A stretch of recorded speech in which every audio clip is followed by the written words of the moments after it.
Okay, so stop me if you've heard this one. A rabbi, a pastor, and an imam walk into a bar. Okay, so it wasn't a bar, it was a diner.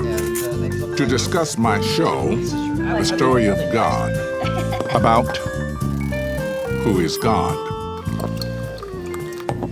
So the rabbi says, I think it's really intimidating to just start a conversation about God. Who is God, or where is God, and how these questions are related to each other. In the Christian tradition, God Almighty is the creator of all things. And what about Tere? Who is God for Tere? God is literally my friend. He's my inspiration daily. He's my counselor. It's kind of funny saying he, because we know God is without sex, but he's my everything. I think one important understanding within Judaism is that faith in God is not a requirement to be a Jew.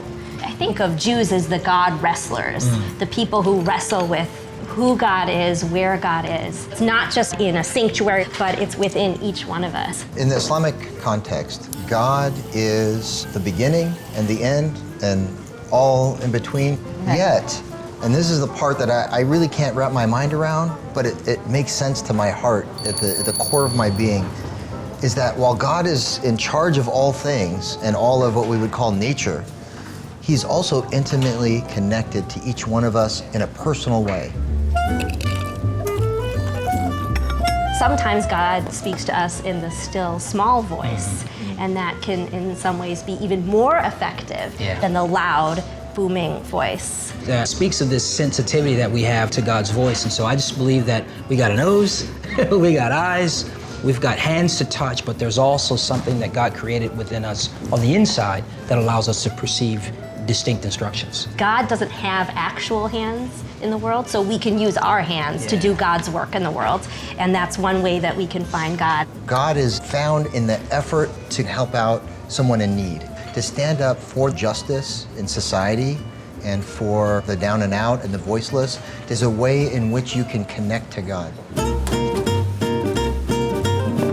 I was following some of the trends of young people who are describing themselves as spiritual but not religious. I think young people can connect to God through nature and to sort of look at God through His creation. Dealing with young people, in particular millennials, is faith has to be their own. It can't be their grandma's faith, it can't be their pastor's faith. And for a long time, in Christian faith, we were afraid to give them permission to wrestle. I think we should encourage people to ask the challenging questions, the big questions, and see what settles in their minds and their hearts. I agree, because we're given this gift of curiosity, and that's really a very unique characteristic to human beings. And the way we use that curiosity is one way of interacting with our Creator to try to understand the world and who is God or where is God, and answering those bigger questions. Sometimes if we approach people in terms of godliness instead of God, it's easier to relate to other people. Because if we all were created in the image of God, then that means that any individual that I run across, regardless of what their belief is or philosophy, I'm going to be able to find a little bit of God in them. Religion, when done right, is spirituality with a little bit of discipline. Right. I wonder if we substitute the word practice for discipline, that's a relatable word to people. I have a yoga practice. I practice basketball. I practice playing the clarinet.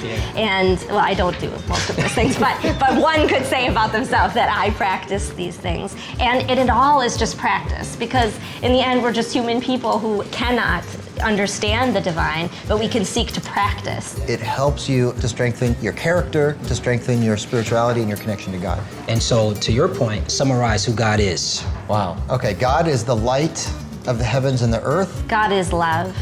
God is in me, and God is in you. God is hope, and He is bigger than anything we can ever fully describe. He's large and in charge. Cool. You just got